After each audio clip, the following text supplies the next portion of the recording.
Hi, friends. Welcome back to Live at the Roxy. Brand new way that we're going to be starting the show indefinitely. Brett Hankinson, Miles Cosgrove, Jonathan Mattingly. What is that? Those are the names of the cops that killed Breonna Taylor. Arrest the cops that killed Breonna Taylor. There we go. We're going into it strong and fresh. Boom. I was like, oh, those are her favorite patrons. Nope. Okay. Nope. That's not what we do here. Instead, this is every single day I wake up and see all of my friends Instagram posting, arrest the cops that killed Breonna Taylor. And guess what? We still fucking haven't. So we're going to fight for every inch right now. And where at whatever platform I have, this is going to be a new daily occurrence. And I know you guys are all with me. But the most important name here today, returning to the show, back by popular demand, Kate Mulligan in the house. Hey, thank you. Did not kill Breonna Taylor. No. How do you follow that act? Am I right? Yeah.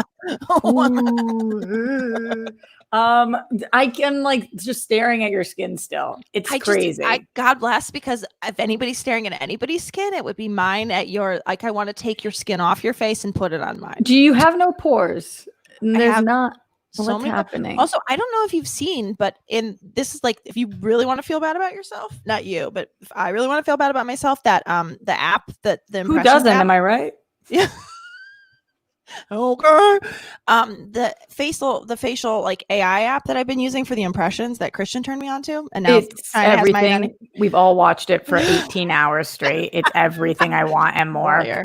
But you can see how bad my skin is, because they always take their face off me right about here, and you just see old freckle skin right across the top of Emily Blunt's head. That's not what it looks like at all. But also, I just saw that you're doing something really cool with that, because we were all extremely upset when we heard that it was going to be going away. We thought that the Kate Mulligan impressions were going to be stopping, and I was seriously like, what am I going to do with my time anymore? This has been taking up so much of my life, and rightfully so. But then we found out it was $4.99, not a month, a week, which also suck all of the dicks. All of them. Who do you guys think you are? Who are you that you can do this? Nope. Rude as fuck. But you're keeping the app, and you're doing something pretty cool, getting people to actually. Well, everybody. I had so many people that are like, no, I'll pay for a month. I'll pay for a week. I'll pay. No, please no. And I was like, this, but it's the problem is that it's the principle of it. It's like what you're saying, suck all the dicks. That's the principle of the thing of I'm not going to spend somebody's gonna get $20 a month out of me for this stupid so China can continue to steal my face, because I'm guaranteed, because this is not, people don't understand, it's not a filter. It's not like you put a filter on and you film yourself with the filter on your face. Yeah, so what is the process? You film yourself doing an impression, so I can't tell if I'm doing it well or not. I sort of am okay, all right, Emily Blunt, what would she say? Okay, and then you pick who you're going to do. You film yourself. You can only see yourself doing it. And then it gets then you send it. I don't know where I'm sending it to, but it says queued, processed, whatever. And then 5 minutes later, they're your impression is ready. And then I go in and I watch it. Wow. So you're in trouble. I'm in a lot of trouble, but honestly, but you're already in trouble. That's what I'm saying. They had my face the very first time I did it. Yeah. So what are they going to do with it though? I don't know. This is what I say. You're in trouble. And then I think about what I just said, and it's because what? I guess you're in trouble if you ever really wronged somebody and tried to go on the run. Right. Or I'm really in trouble if they take my face and put it on somebody in a video of them murdering somebody. Do you know what I mean? If somebody caught on surveillance camera murdering someone, they could then take my face. But Minority Report, they could use you for sure. Yes. But other than that, why do we say that? Oh, you're fucked now. My dad won't let me do. How old am I? Yeah, my dad strongly advises against me doing 23andMe. I was just about to guess that was he's psychotic about it. And for anybody who doesn't know shit about my dad, comes from the rock and roll industry, stick it to the man, fuck the he's been screaming fuck the police since I was born. So that he's just one of those, can't deal with the establishment. So when I told him I wanted to get a 23andMe, because confused on where I'm from and Jew, but also you don't know, and people get weird fucking responses from shit. Girl, I got 1% Middle Eastern. I've never been happier. No way. No way. That's fucking awesome. But he like kind of freaked out at me and was like, how are you going to willingly give the government all of your information?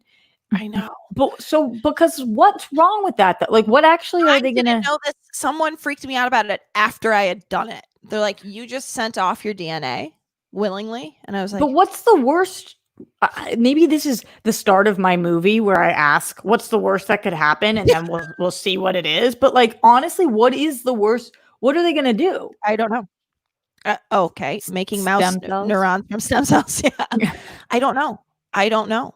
It doesn't feel like they would like, I mean, I guess we can't trust anybody, but also it doesn't feel like it would be worth their time to do anything with my DNA. No, I know. And there's part of me too that's like, wouldn't that be great if I need the stem cells? I could be like, hey, Ancestry, you still have my, like, I need those back. Like, I don't know. It just seems like.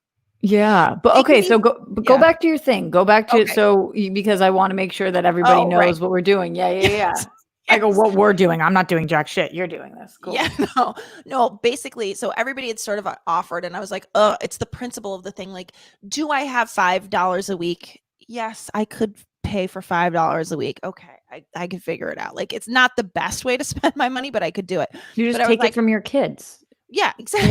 Yeah. Yeah. So I was like, okay, I don't feel right about taking people's money to keep this app, but I do feel better if people want to something that like I feel like benefits my family is anything that helps kids with alopecia. So there's a little girl named Rosie who I had the great pleasure of meeting. She actually, so I went to Northwestern up in the northern suburbs of Chicago. She's from there, so she knew the people I used to nanny. Anyway, she has this thing, this foundation. I like that you just described Northwestern like that, like it's not one of the best schools that's ever existed. Like, I went to Northwestern, and people get it. This place in the suburbs of Chicago, it's just an Evanston, small little. I love that you know this, because honestly, people are like, "Is that the one in Boston?" And I'm like, "No, that's Northeastern." Also, amazing. Literally, my father-in-law went there. East, but Northwestern did fuck themselves by doing that, because you are not. We're not northwest or anything. You're northwest of Northeastern, but you're not northwest. Apparently, there must have been a point in the country when that was the northwestern part of the country, and they're like, that's the day we're naming ourselves. Yeah, I still don't know why it's called Northwestern. Like, if I couldn't see the ocean, I would still think that we could figure out a way to get more Northwestern than like, let's keep going. And that, I don't know if you've ever seen like Michigan, it's massive. People that are like used to oceans are like, well, this isn't a lake, because people are used to like a lake being like you can see across it, like even if it's big. But like Michigan really does read like so they thought it was the ocean. Maybe and that's why I got Northwestern. Wait, but has Northwestern been around since like the 1600s? No, definitely not. Cool. Who's to say? No one. Anyway, so this little girl Rosie has alopecia. She's had it since she was like 7. She's maybe 10 now. She's the most positive attitude ever. She's when she first got it, so she went straight to universalis, which is when you lose eyebrows, all body hair. But so it's called universalis. Yeah, universalis. It's like alopecia totalis, which is just the scalp. Oh, alopecia. Universalis is one word. You're not saying like universe. Oh no, no. Sorry. I thought this was a location she was going to. Like, this is universalis. Oh my God, she's a small wonder. She's universalis. Yeah, no, sorry. You're right. I do say it totally jacked. Universalis. It's just you gotta really put out that universalis. So she went straight to universalis. And so she was like, for a while, she was like covered up with like a headscarf. Now she just goes full naked bald. I love it. But anyway, so she was like, she basically, her mother and she started a foundation where they take donations and then they buy art kits for kids that are recovering, who have any sort of hair loss. So kids going through chemo, kids that have alopecia, and they go into the hospitals and they give them these art kits, and these kids get to design onto, they either decide if they're going to have a headscarf or if they're going to have a cape, and they get to make their own thing. And then Coming Up Rosie's takes the design that's on this special piece of cardboard, and they transfer it onto, like, they have a printer that does this all for them. Awesome. It's awesome. So anyway, so I had said, like, if you guys want to buy me a week of the app, don't buy me a week of the app. Instead, make a donation to Coming Up Rosie's. Let me know how much you donated, and I will buy that many weeks of it. So I think we have the app till the end of the year. No way. We have a lot. Like just That's some so of my good. friends. Yeah, which is great. Because also like they don't know that I'm doing this, so they're just getting all these random donations out of nowhere. You should tell them. I will. I mean, they're so sweet. Rosie Quinn, if you guys want to look her up, she's been on. I feel like she's done Ellen. Yes, I feel like she has. Let's just make it up. Yeah, Ellen. I think she's done Ellen. That seems about right. Are you? What's the opposite of a credit whore? Because that's you right now. No. Do you like how my compliments come out? What's the opposite of a credit? Credit. What would the What would be the opposite of a credit whore? A humble nun. You are a fucking humble nun for what you're doing, and don't you ever forget it. You humble nun. It's one of those things that you know this, Roxy. Like I don't like certain things. Would it make me? Even though people are like, we love these impressions. Like that's making it so fun. I wasn't gonna feel good about. If the question is, do I have $5 a week? And the answer is I do have $5 a week. So I'm sort of like, why would I make other people pay for that? But I'm like, okay, I'll make everybody feel good about this because they can do something and I can feel like I'm helping do something. So it's not really a credit. I actually sort of am a credit whore. I wanted to feel good. I like this suggestion, credit pimp. So it's like you're pimping out the credit to other people. You are such a credit pimp, girl. Has anybody ever told you that? Yes, all the time. My whole life. You know what? Oh, that's so funny. What would a credit pimp? I was trying to think of like what a credit pimp would say to that. You know what? I'll tell you what. Yeah, no, you're right. I hear what you're saying, but I'll tell you who could really, you really could tell that to. Like, I would just immediately deflect it. Here's who you can give that compliment to. Great compliment. Here's where it goes. Great compliment. Tell you what. Give this person. I also, just to acknowledge the fact that you were like still formulating a joke but you wanted us to know it was coming. So you're like, okay, so that like, here's what I'm trying to do. Just give me 1 second. That's how slow my brain works. I mean, that's me. Anytime I try to make a joke, it's like, wait, okay, so I know something's percolating, but like, just wait. And also, can you speak while I think of it? Yes. Because it's really hard to do both things at once, but I'll get back to you when I know. Like, for and you also think, because I'll sometimes do like, I'll be like, I was like, I'll just start like and then I'll be like, to explain why my mouth just stopped working. It's just that I was trying to come up with a bit that would be the credit pimp response. And then you're like, this is no longer funny. You've now it's now fucked. But it's like, you kind of need to double down at that point because you can't quit. You can't just not say anything because it's clear that something's wrong and you need everybody to know you're not having a stroke. Yes. Like this is my processing phase, to be clear. I know it doesn't look like that, but I'm cool and we're all cool. Speaking of cool people, you guys have been asking Kate a lot of questions in the Patreon for the last 24 hours and also in the Streamlabs. So we will get to some of these. These questions go all over the place and we do have some news we'll talk about today too. Yes. But starting with Garth McMurray, which I have no idea what this means. Maybe you know what this means, Kate? I probably do. Garth's. I love that, Garth. Does your tortoise have any great stories from its time away from you, and has it pooped on your chest again yet? So can you? Yep and yep. Can you explain to me? Roxy, is this a euphemism? Nope. Sure isn't. We got I actually feel like if you saw this thing, I don't know if you would hate it or if you would think it's the greatest thing you've ever seen. Unfortunately, is this the tortoise that you're talking about? Yeah. It's alive? Thank God he is. I don't know how. He's yay big. I mean, he's just a little, where are my hands? But I see him. He's like this little baby peanut and he's beautiful.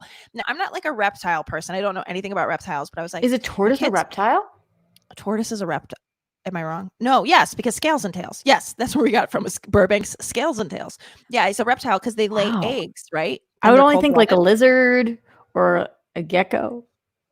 Wait, am I wrong? I don't know. You could totally be right. Like, doesn't a tortoise look like not a reptile? Like a reptile to me has a tongue. He has a tongue. Really? He does. And he has scales on his skin. Maybe he doesn't have scales. No, they're all saying okay, you're right. Kate is right. Okay.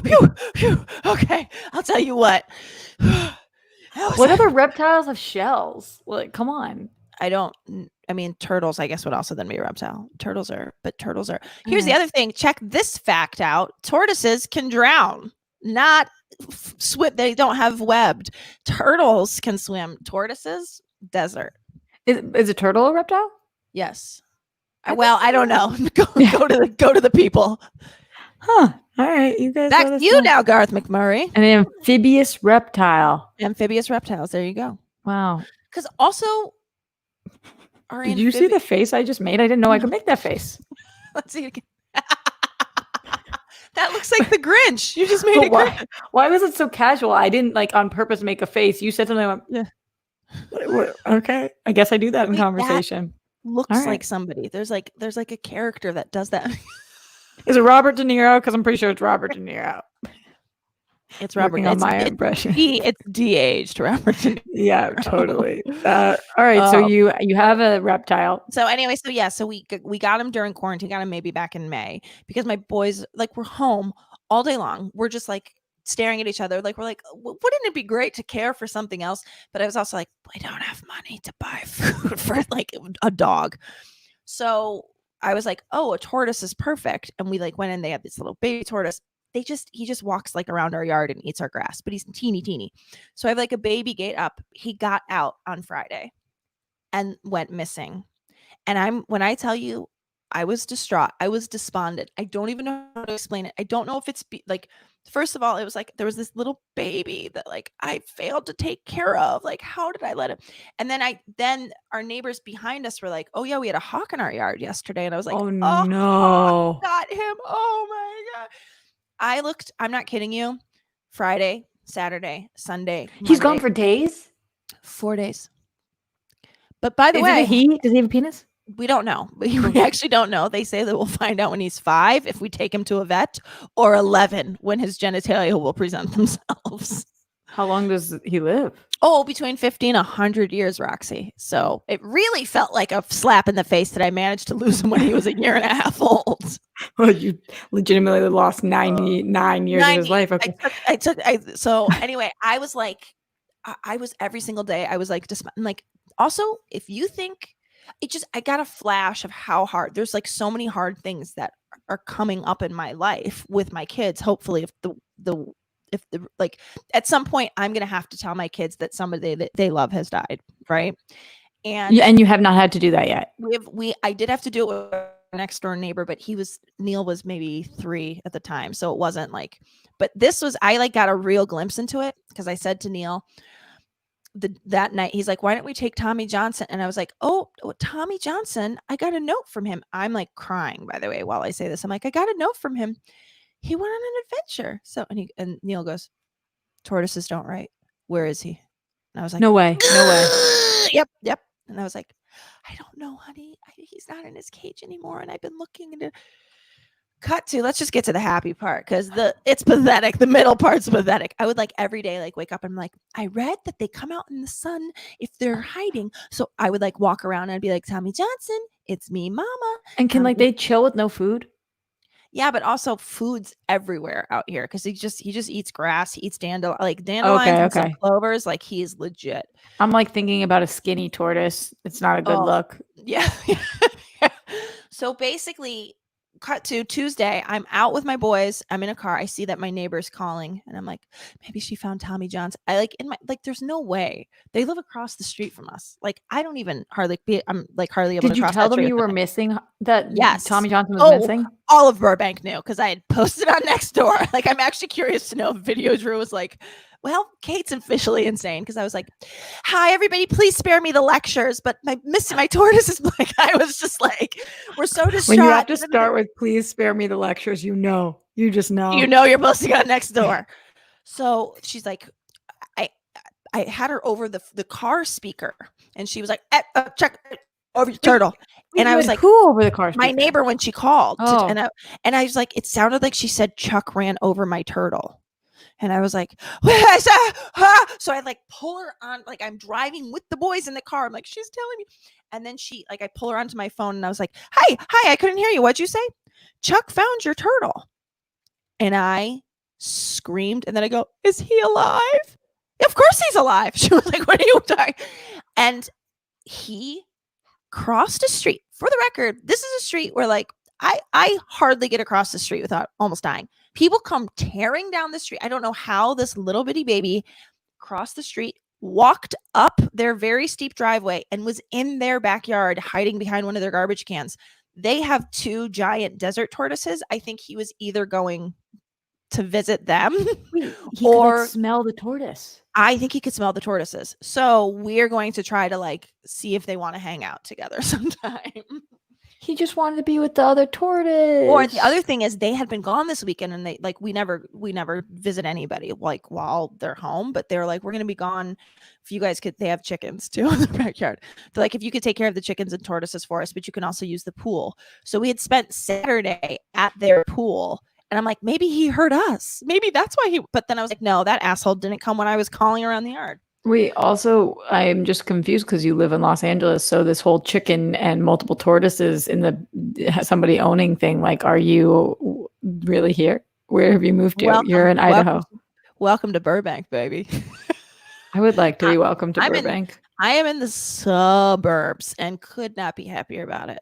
Like, what is my life? I'll tell you what, I loved when we lived in West Hollywood. Like we had a 2-bedroom there, and it was like we were in the shit. Like gay pride happened in our neighborhood. It was like the greatest, best time ever. And then we had a kid, and we're like, why are we going to breakfast and buying this kid a $12 waffle? Like it was just stuff like that.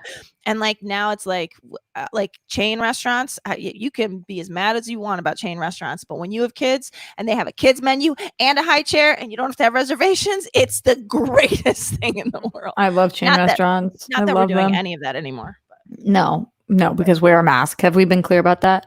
Wear a mask even when your tortoise is gone and you're looking. Wear a mask. That sure did. Okay, more questions. Weston, why are you sorry? I asked you about your tortoise. I know. Weston Ira says, time for another edition of #Katalks. That's our ship name.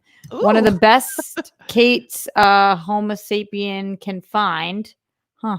Who in the general space would be the most as they are now during a post-apocalyptic world? I'm sticking with my answer of Video Drew. Who would be the most as they are now? Yeah, like who would be unfazed, I guess. Like okay. Who would be in a post-apocalyptic world? Tom Dagnino, 100% is the answer. Yeah, I feel like that's correct. He doesn't. Nothing phases him. Yeah, like literally nothing. Yeah, and also has no awareness of other humans. No, so, none or care. No. How can we just say, first of all, you and I both love Sabrina Ramirez, but aren't you a little bit happy there's a chance she's not going to get into that she's not going to get into that tournament because she went to the wrong effing faction? It was really not a good choice. So you and I agree with that. There is that.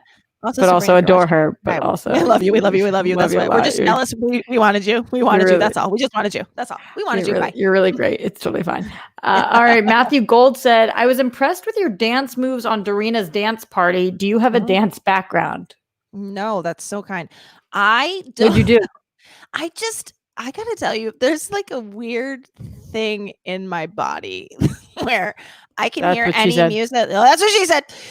It is what I said. And I can hear any music and my body just moves. I don't know. I don't know. Like I remember my husband and I, when we were first dating, were at this Greek restaurant outside this Greek restaurant at the Grove. And I'd never seen Greek dancing or any, but like this Greek music was playing, and I like just was like able to like do a thing. I like heard like I don't know, and everybody in the restaurant was like, ah! Like they're like, come on, and it's just like I don't know. Like I feel like I don't know. Music just the moves music me. Take you. Yeah, the music takes me. But that's very kind of that person to say. No, okay. I think I did like I studied Irish step dancing, but later in life. So. I'm going to put that to the test at some point. Want to see that. Chris Martinez said, hey, Kate and Roxy, hope you're both having a great day. As quarantine goes on, do you feel like you've gotten a better or worse handle on the situation? And how have you balanced personal time with family time? Thanks. Great question, Chris. Great question. Do you feel like you've gotten better or worse handle on the situation, Kate? Well, I was actually somebody who I misspoke about this. I'm embarrassed about how my initial reaction to it, because I think I was looking at everything from the lens of people were hoarding toilet paper, and I was like, well, anybody who's doing that is insane. And if they're doing that based off the fact that there's a virus coming, like, this is insane. People are behaving crazy. Now, I stand by, like, that panic was not appropriate, not helpful. The panic did not help. But then I understood. Then I was like, oh, it's actually like, oh, okay. Wow. So I feel like I understand the severity of it better, but I also feel like, unfortunately, the stakes have not gone down for me. They've gotten higher and higher and higher, because the more days I am trapped inside a house with a 2-year-old and a 5-year-old, every day that I'm here stuck inside with them is the day that my wish to not get this virus gets escalated, because if I end up getting it after all of this, or if my kids end up getting it after all this, I'm going to be so mad that I ever was this careful. Do you know what I mean? It's like, because it's been such torture. It's been so hard. For the fact that they're now finding that you can get it multiple times. So like, you're not going to really be like, you'll just be happy you didn't have it twice. So yeah, I guess that's true. That's true. You're right. So that's the positive about the fact that you can get this over and over. But even if I get, yeah. Thanks, Roxy. That really, I feel like, put things in perspective for me. I definitely have a worse grip on it than I did at the beginning. For sure, my answer is I have a worse grip. At the beginning of this, I really feel like I was like, cool, I've still got all my jobs. I'm just hosting from home now, and also I'm taking care of my grandparents and I'm killing it. And then also on top of that, I've like got love in my life, and also I can write more often, so I'm like working and I've got these scripts going on, and I go on these great like workout YouTube binges where I do all these yoga by Adrienne. I've got it, which turned into being 100% alone all of the time, having my grandfather end up in the hospital and then out, and then just like having tons of issues with them, getting fired from laid off from multiple jobs, or just not knowing that we weren't going to be doing it anymore. that too. And so like, for sure, I have a worse grip, because as we got deeper into this, my life was like, ooh, my life be like, and I have not figured out how to combat that yet. I will have a better grip on this, considering that this is going to be probably another 6 months to a year. So I have to get a better grip on this, because I can't be alone for this long and not go fucking insane. Like, because I'm going fucking insane. So yeah, I guess I should revise my statement. I didn't know if it meant a grip on our life or grip on the virus. My grip on the virus is better. My grip on my life is way worse. Yeah, me too. Yeah, me too. 100%. By the way, do you remember when you had me on the first time you had me on? You were like, "How long do you think this goes for?" And I was like, "August." And you're like, "No way." Yeah. And I was like, yeah, I feel like it does. And now I look like even a jackass that I thought I was just going to be going through August. It feels to me like now the version of August would be December, but really we're looking at June. Okay, cool. Which like, I will go fuck myself. Literally, I'll have to. Literally, yeah. I was gonna say, you're literally gonna have to. The balancing personal time with family time, probably, Kate, you're unable to really do that. No, yeah. I'll tell you what, I have a very, very supportive partner in all of this. Like, I'm very lucky that we both ended up at home, and like, even this morning, I took the boys because last night at 5 p.m., which is the worst time to take a nap, but I was like, I can't. My eyes are closing. Can you give me 10 minutes to lay down? He's like, yeah, I got them. And then he woke me up when the boys were going to bed. I was like, thank you so much. Like, it was the nicest. He was just like, they're going to bed. You want to say goodbye? I'm like, yeah. I'm going to say goodnight. I like that you just said, do you want to say goodbye? Yes, I meant goodnight. You're going to bed. Want to say goodbye? Yeah, want to say goodbye? Yeah. You walk in, goodbye. goodbye, boys. Sleep well. But yeah, and then so I was like, oh, I gotta do the same for him. So like I tagged him out, and then we knew that I was doing this today, so he's got them now. So we really have got a really nice tag team going on, and like I feel like sometimes there have been days where I've been like, I am gonna break, and he's like, okay, I got them. And like will just send me into like, he'll be like, take the Nintendo Switch and go into the bedroom and play Animal Crossing, or go into that, like, I'm so lucky in that From regard. all of my married friends right now, especially the ones with kids, I'm just hearing how fucking vital it is to have the right partner. Just like just the most important thing. So I'm definitely glad you have one, and it seems like that you are balancing a little bit personal time with family time. My balance is that I don't have any family time, and I don't really have personal time either. So wait, are you still seeing Poppy? And yeah, so I am gonna go there today. I'm just being very cautious about it because I don't know. I'm scared that I'm gonna. At first, I felt like there was no way I was gonna give them the virus because I was like, I'm just being really safe. But now I have to like grocery shop or go to an audition, which are happening in person a lot now, or do some of them, or go to. I had to do a table read the other day, or like there's just certain things that I'm attending now 6 feet apart and still distance. But like even every time I go get my mail, I'm like, so I really have been trying to, if there's ever a thing that I do, I try to give it a week before I see them. So yeah, I am going to stop there today because the pressure from Grammy about me not loving her because I haven't seen her in 7 days is unbelievable. And she went rogue and fired somebody who I had helping her, which is just a whole fucking different thing. But no. I know. So I am seeing them sometimes, but I try to like, I only will sit outside and I'll only go when I'm bringing them something that they need. Like, I wish I could just go and chill with them, but I can't really. Could you do like just a 2 day? Because if I'm somebody will correct me, I'm sure if I'm wrong, but I believe that you can get like it incubates for 2 days without being detected in the body.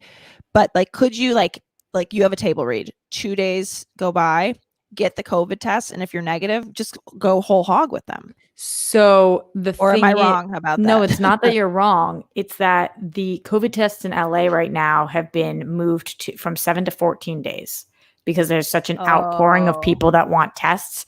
And I do have some friends who have gone and their tests come back quickly. So I can try it. They come back in a couple of days.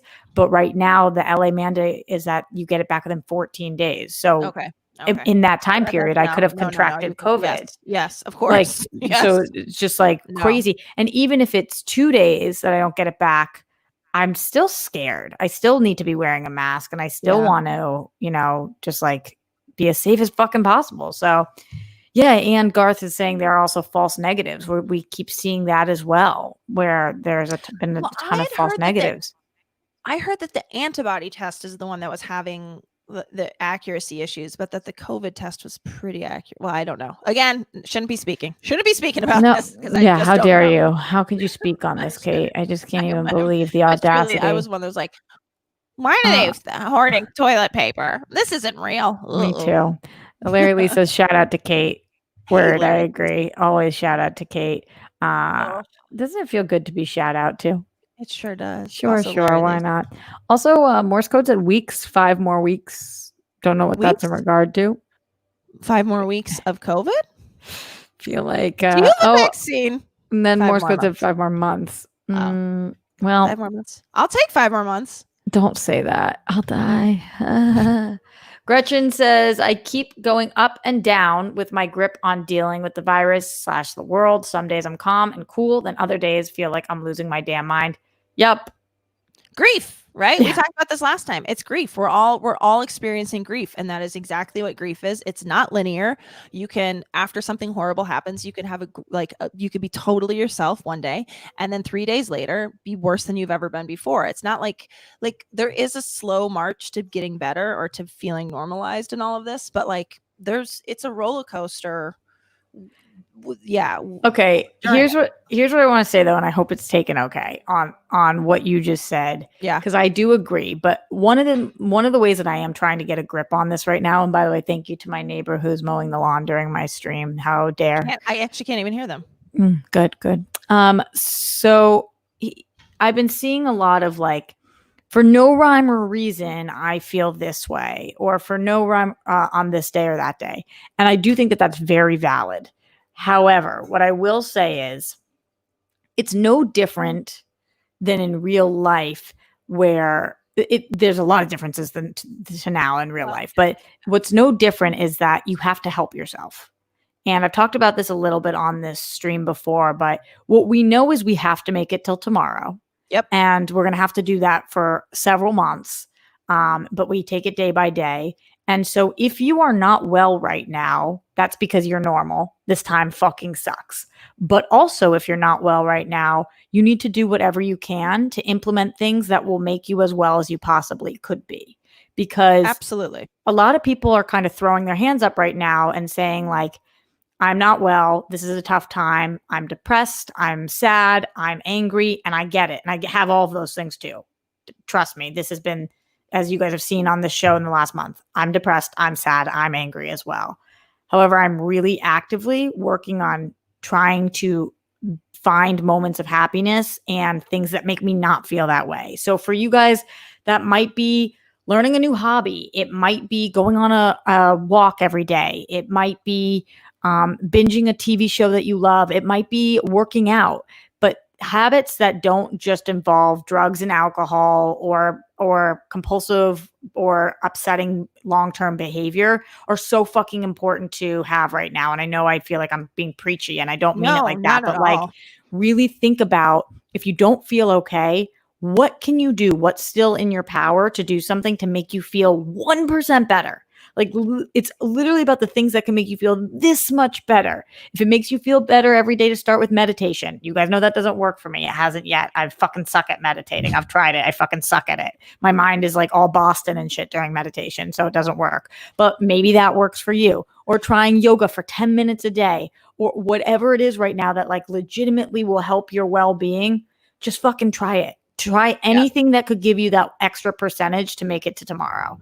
Like for every person. No, I don't know how that can be taken any way other than it is. And I think the truth is nothing about the very basics of this has changed from what the world normally is. When you say we have to get to tomorrow, that is always true. Yeah. We have to get through the day. And like, it seems like every day is a bad day now, maybe. But like we had bad days in the real world. We had bad, you know what I mean? Like when I could. I love that we keep calling the real world. Like this is the fake world. Please let this be the fake world. Wake up. But it's like you're right. Like the very basics are take care of each other, take care of yourself, make it to the next day.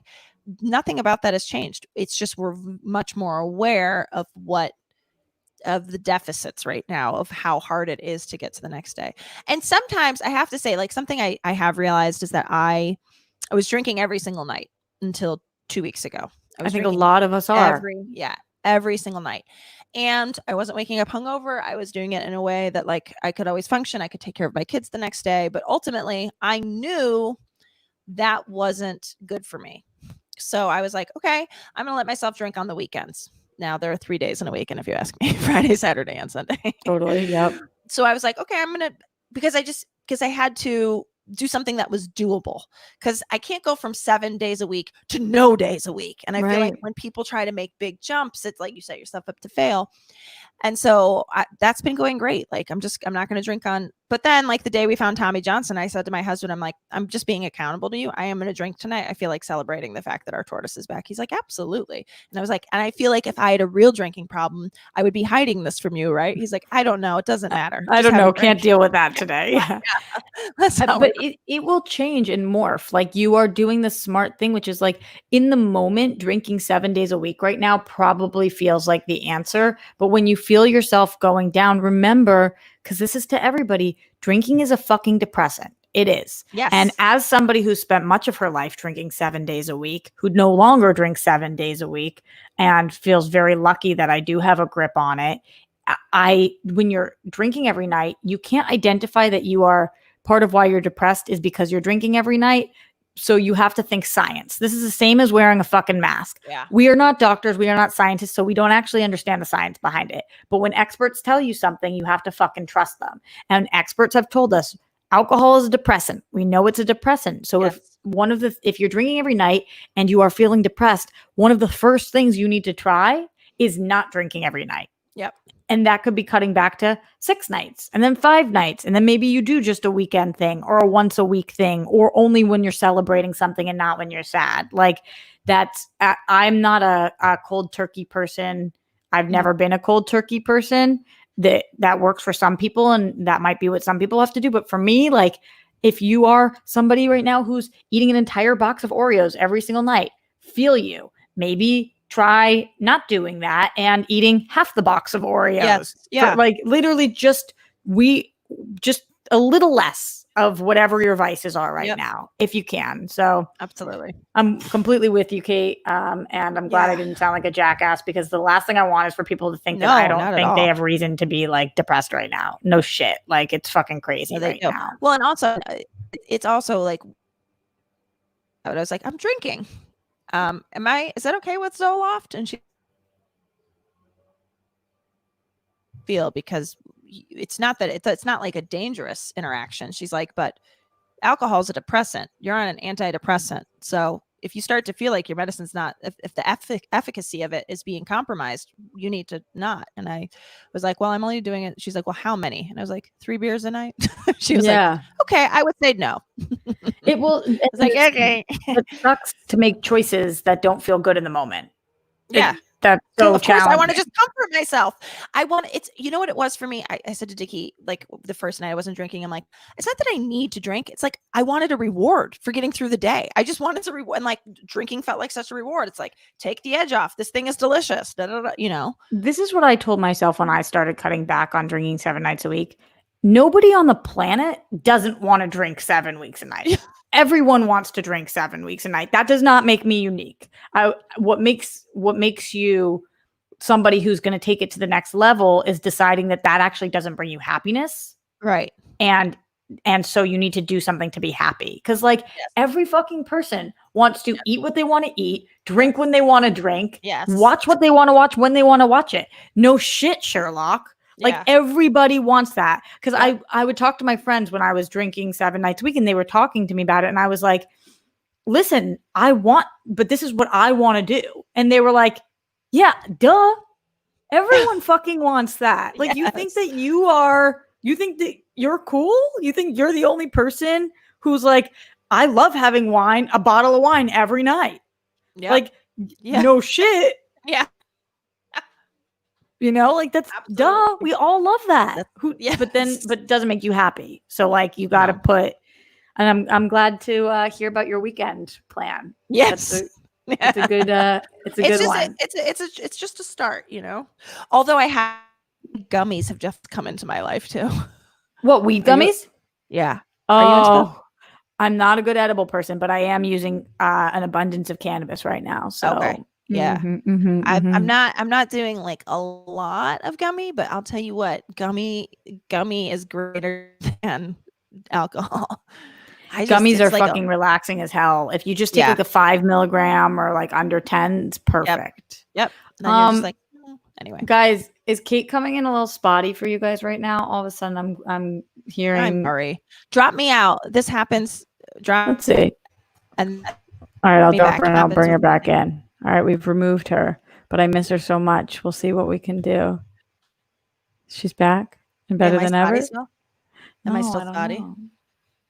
Yeah, whatever. We still have you. Yeah, they say you're a little bit, but we're fine. We're fine. We'll keep going and reading. Let's see what's going on. There's tons of.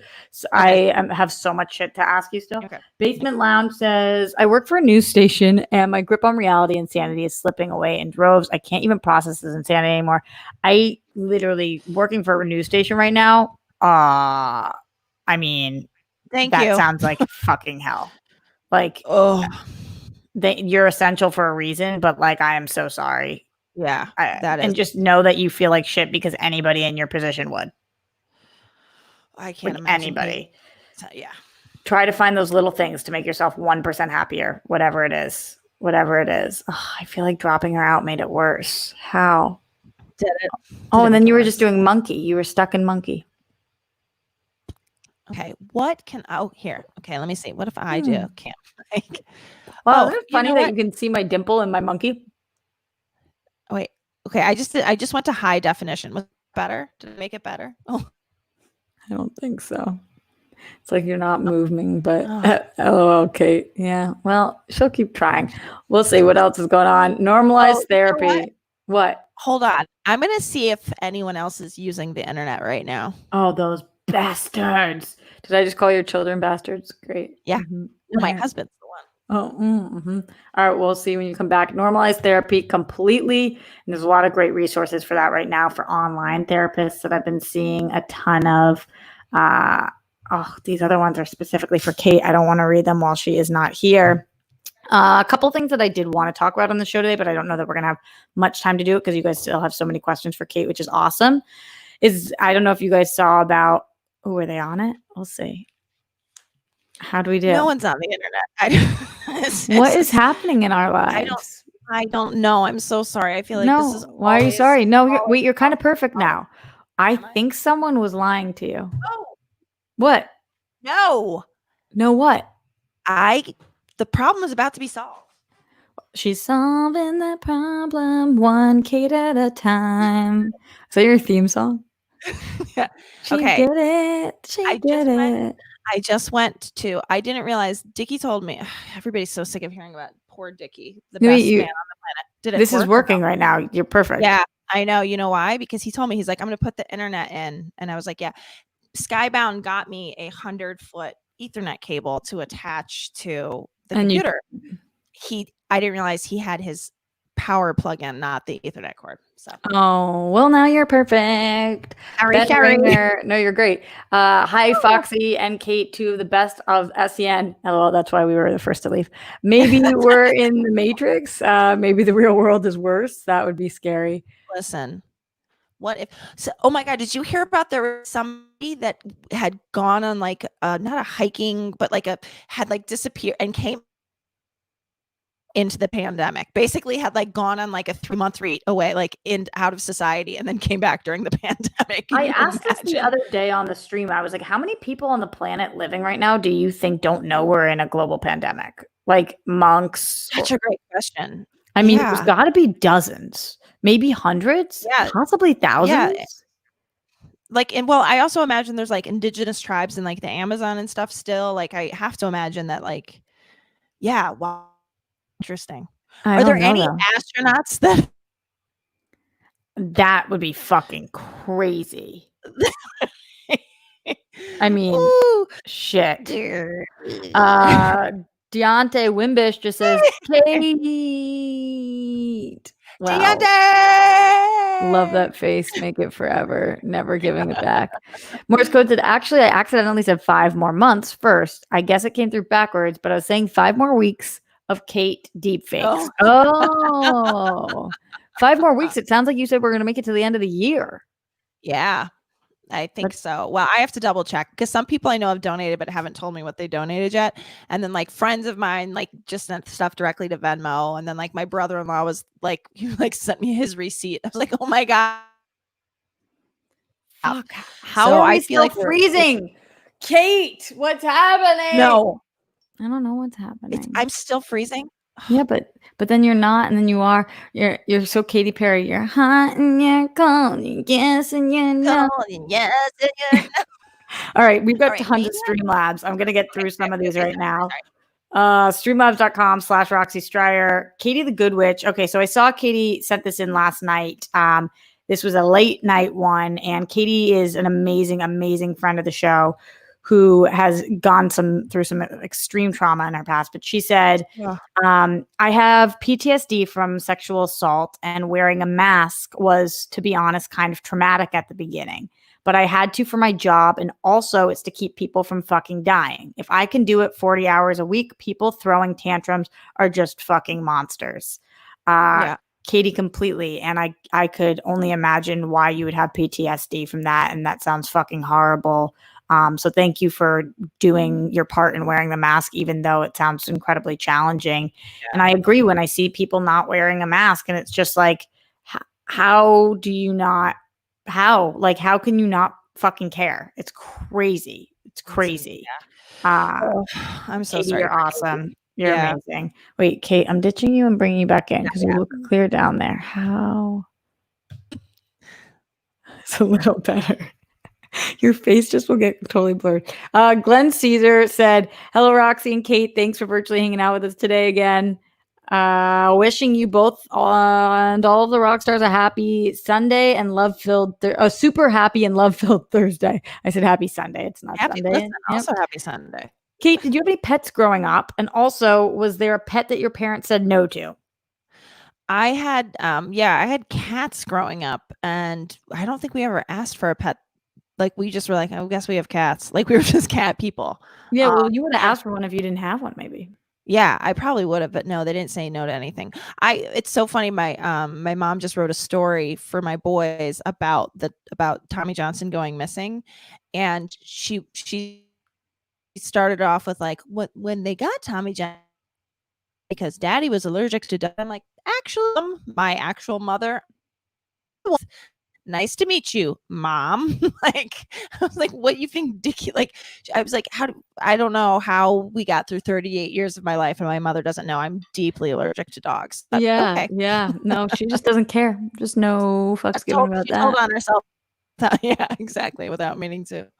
Anyway. All right, more things coming in. PLD says, "Looking at this thumbnail, I really feel the world is missing out on having a Kate and Roxy sitcom. It would have to be R-rated, but it would be the greatest of all time."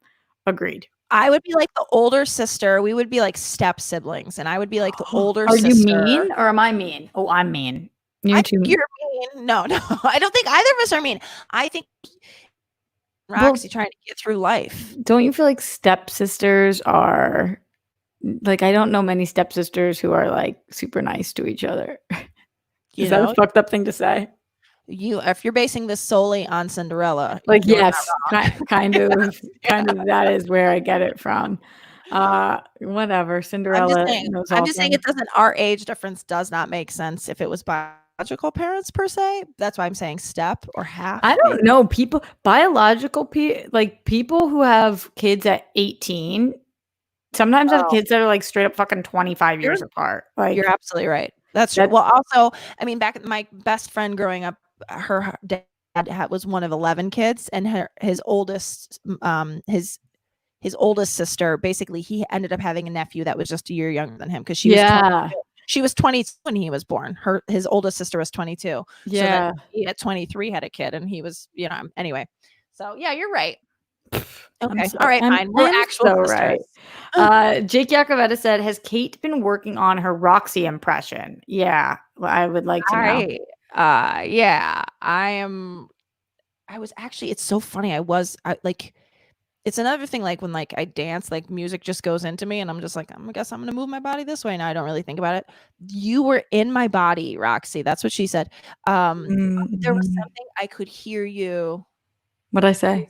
It was like I was like doing something, and I was like, oh, that's a Roxy, and I was like, whoa. It was something like Demi Moore. You were trying to do Demi Moore, and it was me, Drew Barrymore. Well, wait. It's like there was like a thing, like I was like trying to get somebody to explain something to me. I could like feel you in me. I so badly want to be getting. I feel like I'm getting 9 out of 10 words. I just want all 10. It's just so selfish of me. This is so annoying of my AT&T Uverse wireless. I don't get it though, because you're plugged into the Ethernet now. I know. Ugh, you guys. This is the story of like, ask anybody who's ever watched mine and Brett's show. It's just like me. Is that true? Kate's a pixel. Yeah. But I see you in the little thing looking perfect. Like the little stream. Oh, guys, I'm trying it one more time. Maybe it will work. Guys, everybody sitting, cross your fingers, pray to the internet gods, and everybody ready, steady, Kate. Okay. Thanos snapped and you were gone. I don't know. I see you. You're frozen. It's just, but I can hear you still. Okay. Ryan White says, Okay. Kate, please continue to say whatever you want on SEN Live. We love it. Hope to see you both on SEN Live together sometime soon. Roxy, good luck tomorrow on the Damon versus Kalinowski match. Thank you. Yeah, Kate, we were allowed together on the show once, I think. Once. Yeah, I don't to me it's there's a one woman a day max, I think. That's cool. Okay. No, I honestly think I don't think that you are frozen in the funniest way right now. I honestly don't think that Christian does any of it. I think it's just based on our schedules. Like there's me, you, and Sabrina, right? There's 3 women that are on the show total. Yes. Yeah. And there's 5 days a week. Yeah. And they only have it budgeted so I can have 1 day, and they only have it budgeted so Sabrina can have 1 day, and Kate has 3 days, and it's 5 days a week. So therefore, like, yeah, because I think yes, I understand. It's better to have one woman than no none. Exactly. Yes, I agree. No, I agree. I agree. Yeah. You want me to come back in, don't you? You want me to restart the computer? I don't know what to do. Okay. Okay, wait, I'll be back. Wait, I wonder even if like you click on the link. This is yours. What'd you say? I'll try again. But maybe I'm gonna go away. What if you? Oh, she left us. She left us. All right, so I'll talk about the things that I wanted to talk about on the show while she's not here. Not that I don't want her opinion on it, but have you guys been seeing that the U.S. Army pausing their Twitch streams after being accused of violating freedom of speech? So I don't know if you guys have seen this, that the U.S. Army has been streaming gaming on Twitch, and they said that they weren't using it as a recruiting platform, but they were kind of using it as a recruiting platform. Let's see. I don't know. Say words. Let's say words. You guys, I'm so sorry. This has got to be so annoying for all of your Don't be sorry. For all of your rock stars. Wait, but I heard you say that, so that's a good thing. Did my lips move when I said it? No.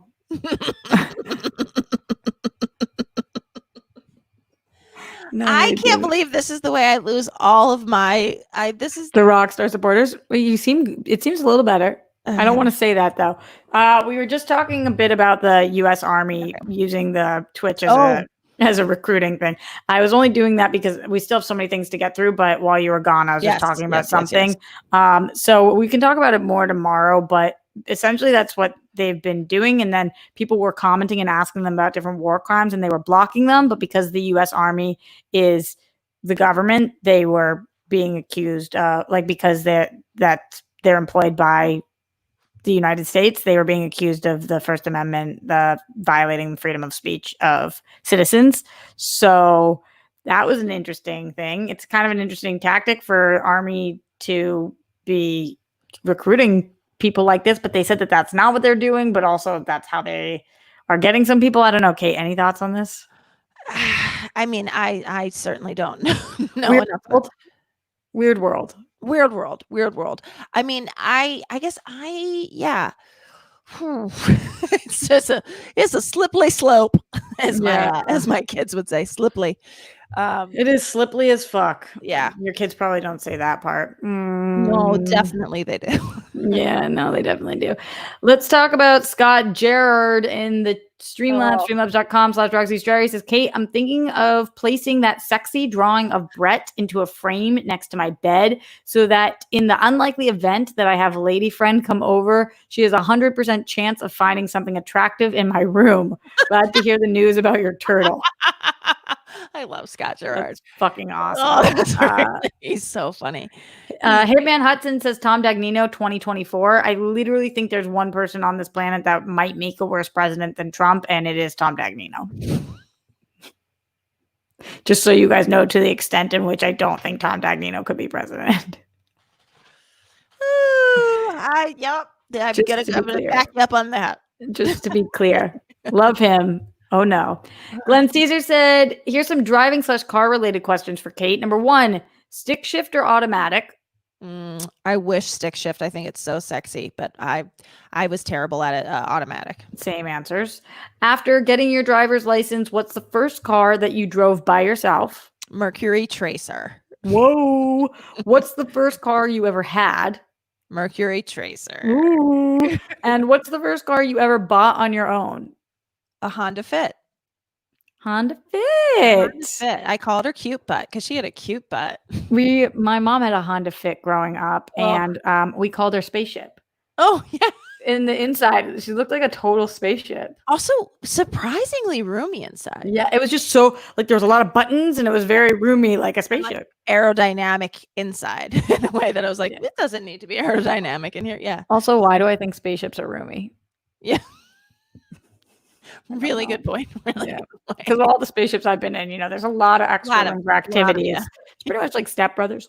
Mark Jason Ali said, "Hi, ladies, welcome back, Kate. How's your day been, Roxy and Kate? Kate, sorry if you've answered this before, but how did you first get into performing?" There's more to this question, but I can stop there so you remember this part at least. So, how's your day been, and how did you get into performing? Day's been really great. Got to hang out with my boys. How to get into performing? It's just sort of basic. I feel like the way everybody does. Like I got into play. I was very into plays and musicals in high school, and then decided to pursue it in college. So that was how I started.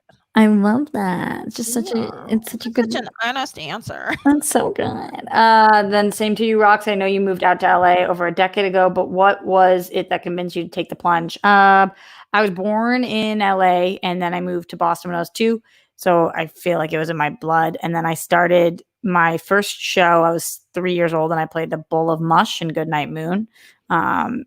So that was really great. And then I moved on up very quickly in the production company. And then I was Little Red Riding Hood in Little Red Riding Hood. I should think so. It was kind of it for me from there. And then I moved back. I always wanted to be out here. So I moved back out here for college, which I think is a really nice way to transition somewhere. Like if you think you might want to live somewhere in life, going to college in the place that you might want to live is a good thing to do. Where did you go to school? USC. Oh, awesome. Well, I really like it there, and they had a really great acting program, so it's one of the best. However, I would like to think I'm very not pretentious, and I definitely think that it's called the University of Spoiled Children for a reason. It's tough to really. You have to find your crew there. It's very hard. I will say the first 4 groups of friends you make probably aren't going to be your friends. I love that. Does that make sense? Yes, I do. My sister went to Notre Dame, and I always feel like USC is the West Coast version of Notre Dame. Yes, yeah, for sure. Except for the religion stuff. But she was. Yeah, you're it's just a. Yeah, there's and especially in the arts, if you're an artist. And you are going to USC and you are a filmmaker, an artist, that comes a lot of baggage and shit. It's okay, I'm also an artist, but I'm not. I don't know. I'm an artist. You also probably had a lot of children of the business. Yes, there was a ton, and they were booking a lot of stuff, and that was challenging too. But yeah, there was a lot.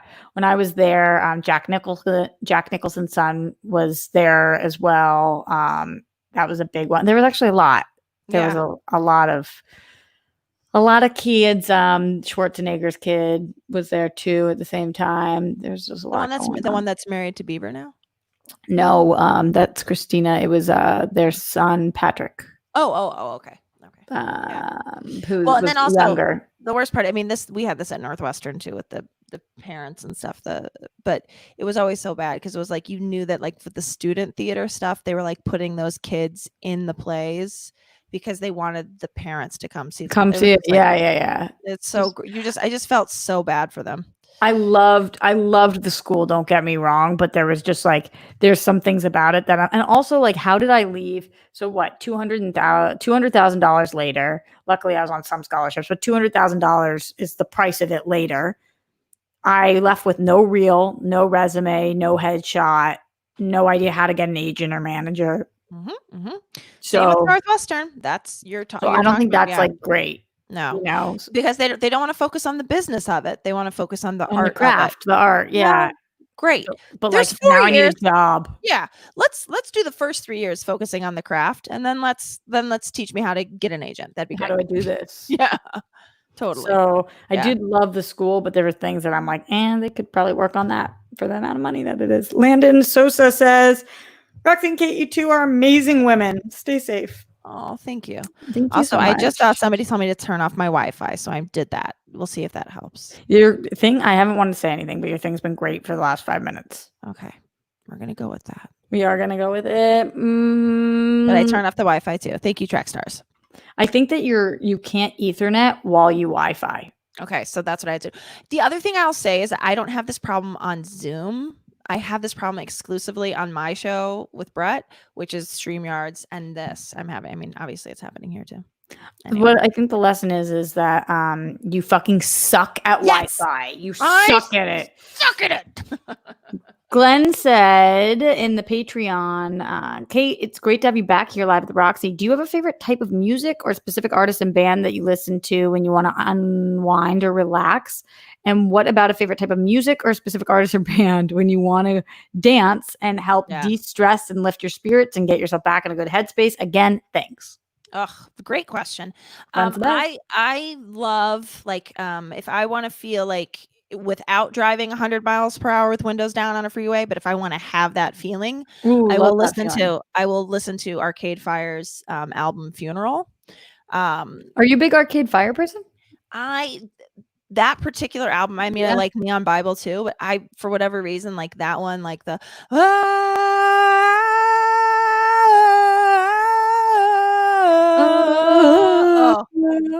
I'm just like it fills me up. But I will tell you, there is a 0% chance that I could hear Genuine's Pony.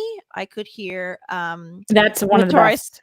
But I could hear oh Jesus, Notorious B.I.G.'s Hypnotize, or probably also I just want you to know how white you sounded when you said his name. Yes. Notorious B.I.G.'s.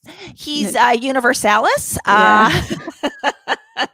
No, I those are the songs, like if I hear those songs, I can't not dance. Yeah, I'm with you. And also No Diggity. Is that one for you?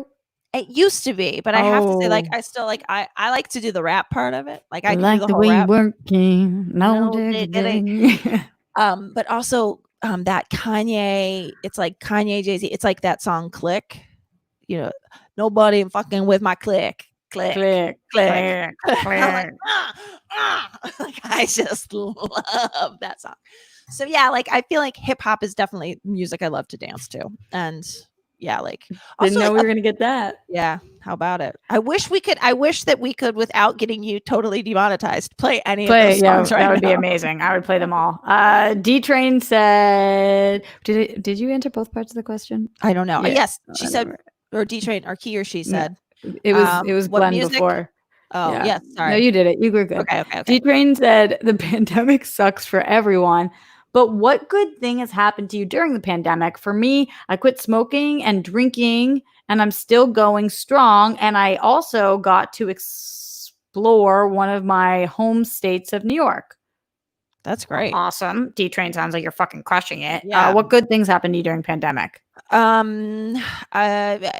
know what, this is, I've said this before, but I think I would never, if this hadn't happened, I would never have time with a 2-year-old and a 5-year-old the way I've had time with them, because I would be sending them to school 5 days a week if you're my 5-year-old, 5 mornings a week or 3 mornings a week with my 2-year-old, and it's a really precious time, and like there's no other world in which I would have gotten this, and like once this all goes away, they go away too. And so I think that I'm trying to focus on, as hard as it is and is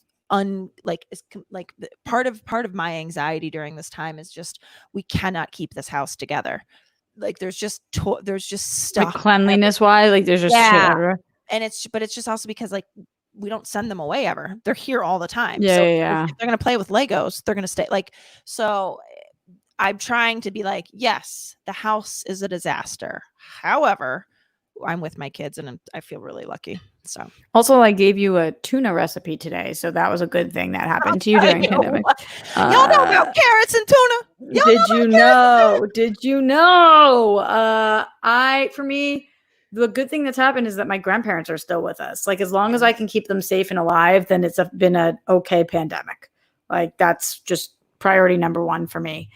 Tongue punch fart box, a good old tongue punch. Everybody needs one sometimes. What do I have to do to get an all-female episode of SEN? Roxy as host with Kate as co-host. Fill in the crew with anybody of the following: Emma, Sinead, Sabrina, Clark, Darina. I think what you would have to do is ask. Yeah. I don't think Christian would let me host it. I think more likely Kate would host it. There's no way. I guarantee you he would never let me host it. Never. For sure. And he's going to read this and he's going to hear this and say something to me about it. But that's fine, Christian, because I would say anything to your face. I'm assuming he's watching. So I'm like, he really does not like my hosting style. He likes my co-hosting style. He does not like my hosting style. He doesn't like me being in charge of anything because I'm the one that he always has to keep on task. Believe me, there's no way I host. There's 0% chance. Maybe he might have Clark. Yeah, that's what I'm thinking. Glenn Caesar said, "Thanks for giving us a great show, Roxy and Kate. You both crushed it. 2 thumbs up. Here's my last question. It's a favorite to ask Roxy's guests. Kate, do you have a favorite breakfast food?" Yes, but I'm not going to tell you because you didn't ask that part. No, I'm just kidding. I love eggs Benedict. I never make it here, but that is something I miss so much during all of this. Well, making Benedict is tough, right? Yeah, like the hollandaise. I called it Benedict. That is, I do feel like it's synonymous with the Benedict part of the eggs Benedict is. Yeah, that's the Benedict's part. No question about it. Yeah, that's the. I like that you weren't going to call me out. Yeah, the hollandaise is tough, Roxy. Yeah, it is. Yes. Okay. There's more to this. Favorite dessert? I've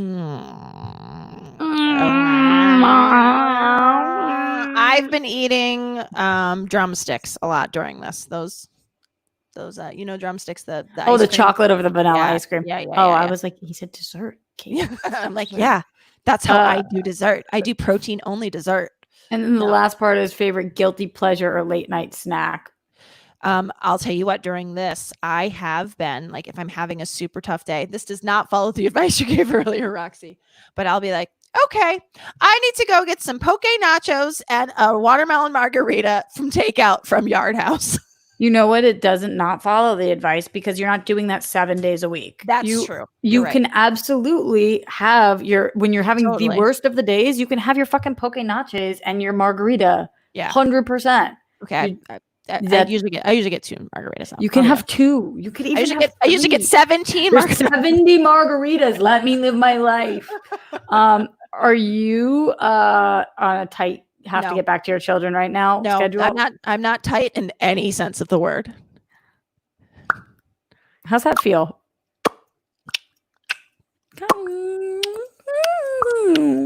You're welcome. You're welcome. And tonight, you're welcome.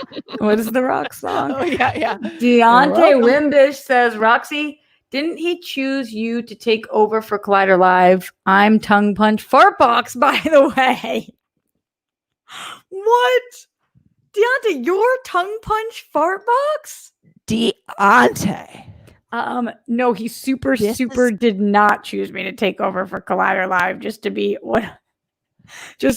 that was absolutely not what took place.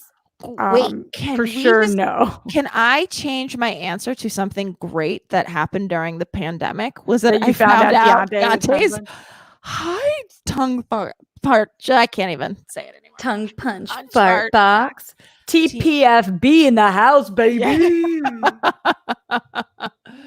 Yeah, no, that isn't what happened. Do you know that I did? Okay, so the other day, do you know? Of course you do. So I was saying, you know Mark Fernandez? Yes, you do. Does Mark Fernandez know you? No. The other day I posted neither of those are true. Yeah. Yeah. You remember when I almost got kicked off the show for saying suck my dick, or like at least I got yelled at. People were really upset about the situation. Okay. Yes. So the other day, for my birthday, one of my friends sent me a banner that said suck my dick. And so I hung it outside of, because I say it all the time. So I hung it outside of my house and I took a picture in front of it and said, "Miss you, Collider Live." And then I saw that Mark Fernandez viewed my story, but I know for a fact he didn't ever watch when I was on it. Right. So I think he probably, like, I said, "Miss you, Collider Live," with a winky face, and I really meant it.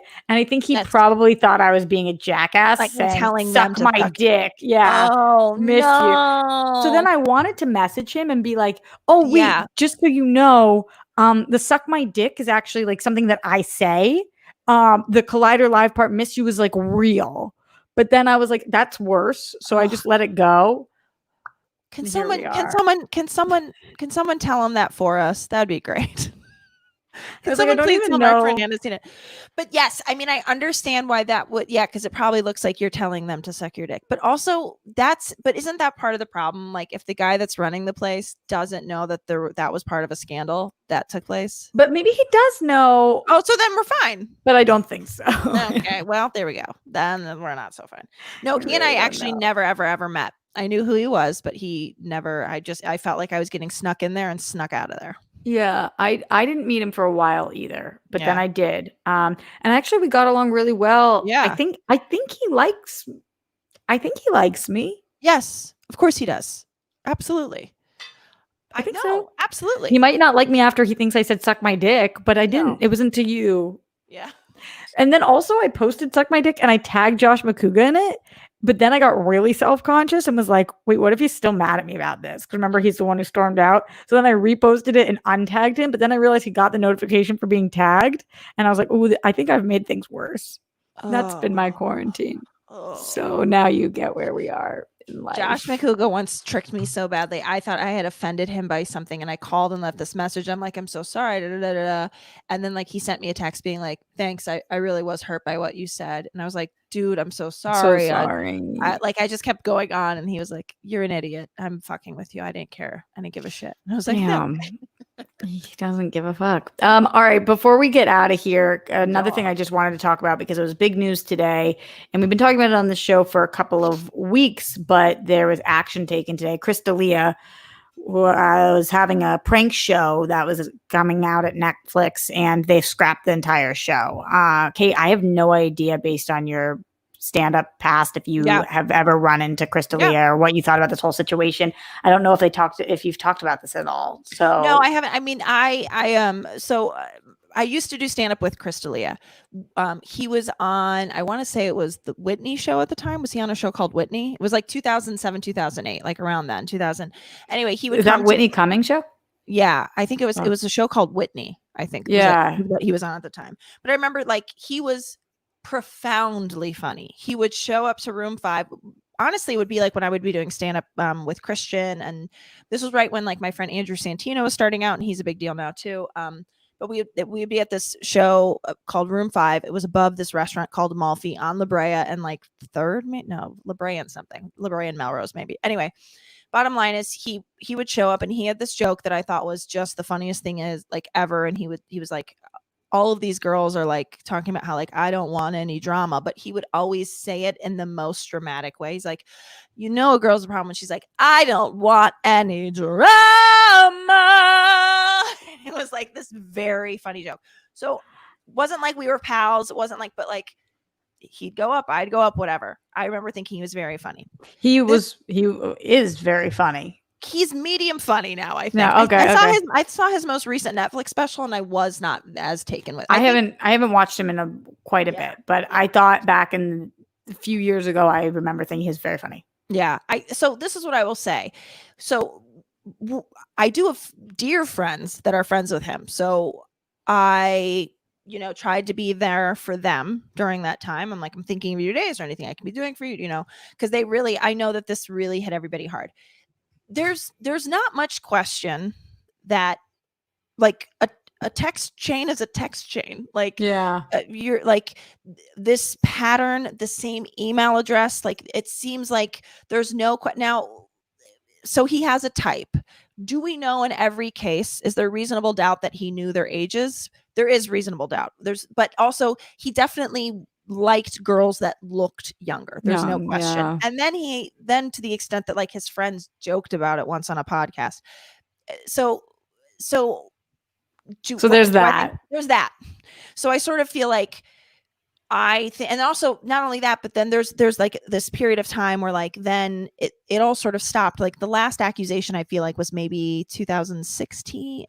It seems like there's been like a quiet couple of years, all of which is to say like, yes, innocent until proven guilty, but I feel like there's a lot of evidence showing that like definitely he has like there was one girl that told him I'm actually like it's in the chain, I'm 17, and he wrote, ooh, too young. And then 4 or 5 months later he got back in touch with her. He's like, hey. And I don't know if it's that he thought she turned 18, I don't know what it is, but that being said, I think every brand, this is the truth, every brand, every company gets to decide who they want to represent their brand, right? And I think it's totally within bounds to say like because there is this controversy and there's nothing he can do to undo the way this looks. We can't have that be a representative of our company. And I think that's completely in bounds and completely fair, especially because I think it's not like there's tons of evidence where he was like, oh, you're 16, never mind, goodbye. Like he was definitely, there's no question he was, and he's even said it himself. He's like, no, I was a scumbag to women. There's no question. So, I mean, I feel for his friends who, it's like a hard time because they don't want to defend him, but they also love the guy. I was surprised Whitney Cummings did not speak out sooner. And then I was very, very happy to see what her response was, because she was there. She made no excuses. Yeah. And she was really tough on him. And I'm sure that is hard for her too, because she's somebody who's been assaulted. She's somebody who's been very vocal about that. And I was like, her silence is like so loud right now. Yeah. Like, why is she not saying anything? And I think this is something that I've been talking to you guys about on the stream recently, when everybody was upset that Kim Kardashian wasn't being vocal about Kanye West for a little bit and what was going on there. And as people have been upset that people haven't been vocal, it is true that these people are choosing public life. So that comes with certain responsibility. But I will say that I think as society, we need to give people a little bit of time. Like if she never said anything, then okay, then we can, but like sometimes you need to give somebody a little bit of time. And what actually impressed me with Netflix here is that this came out today, but the Chris D'Elia stuff we've been talking about for a month. Yes. So what I believe is probably they really thought about this. Yep. They probably looked into it. They really thought about it. And then they made an educated decision based on the stuff that they saw. They didn't next day fire him. They didn't just say, no, we can't. They let the situation kind of cool a little bit. Obviously did their due diligence as much as they could, and then decided, like you said, Kate, it's our brand and this isn't a good fit. And I think on top of that, it's really, really hard when you're not an actor. So you are being you. And so now I have to watch you on a punked type show where that show is contingent on me liking you and me wanting to watch you. Yep. That is such a good point, Roxy. Yeah. And I probably don't want to watch you punk people.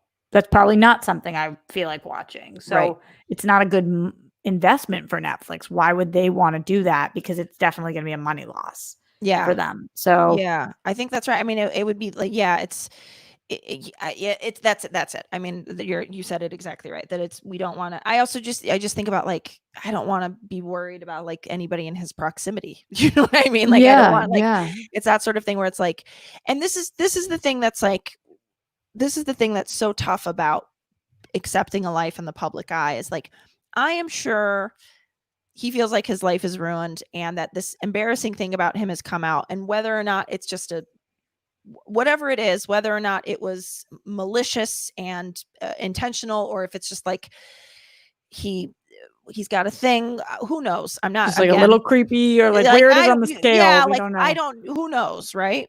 I mean, he did say to that one girl, too young, and then stopped talking with her.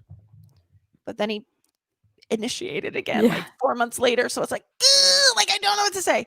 But that being said, I do think that like, I think there's like, everybody has something that's like probably, there's something that I don't want my parents to have to talk to me about. There's something that I don't want to like have publicized about me. Like there's probably like, there's, so I am empathetic to that extent.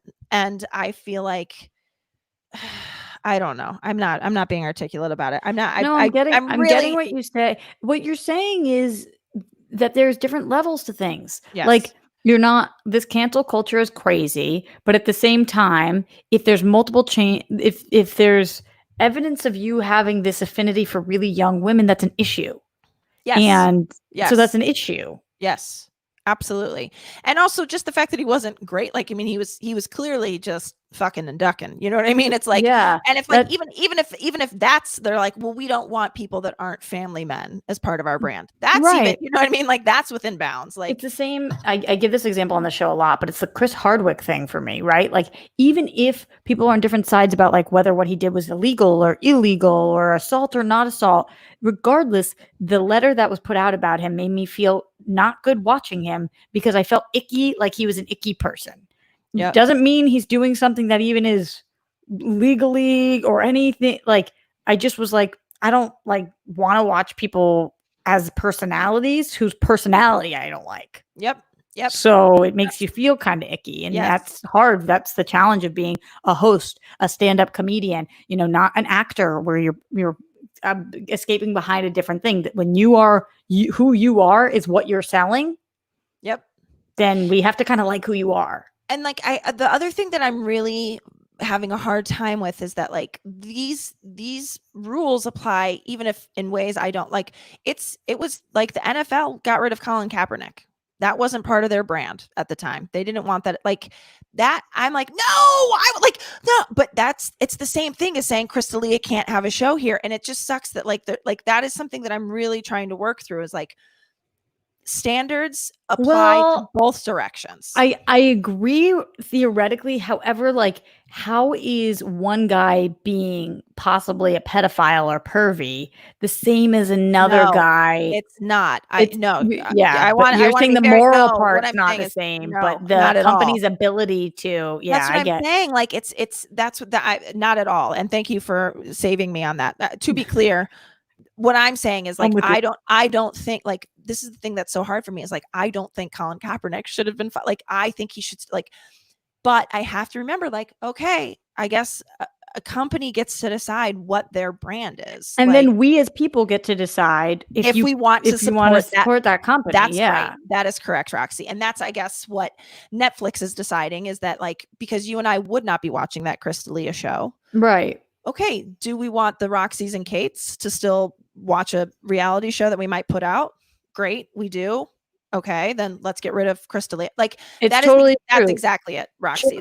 Chick-fil-A is allowed to be like, no, this is how we feel, and then I'm allowed to be like, okay, I don't want to eat. I don't eat there. Yeah, I'll go to get the better sandwich at Popeyes anyway. Yeah, so that I completely hear you, and it is important to talk about that because like if you're going to have standards like that, then like they do kind of have to.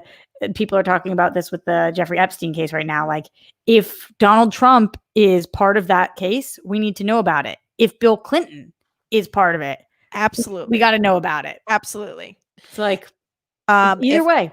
Yeah, this has been my whole stance all the time. Like, I'm not saying that men sexually assaulting women in Hollywood is the same as women being horrible to women in Hollywood, but I want to have the full reckoning. I want to talk about the women that have been horrible to me in my career and have tried to keep you down. Yes. Mm-hmm. As much as I want to talk about the agent's assistant who sexually assaulted me. Do you know what I mean? Like I want to have the full reckoning because it's on all sides, do you know? So yeah, it's completely. I agree. And I think that it's really, that's level 2. That's the more evolved. Right now there's Me Too. And at some point there's going to be like, us too. Me Too Power Edition or whatever. Like people who have blackballed you for other reasons, power reasons, like whatever the fuck it is.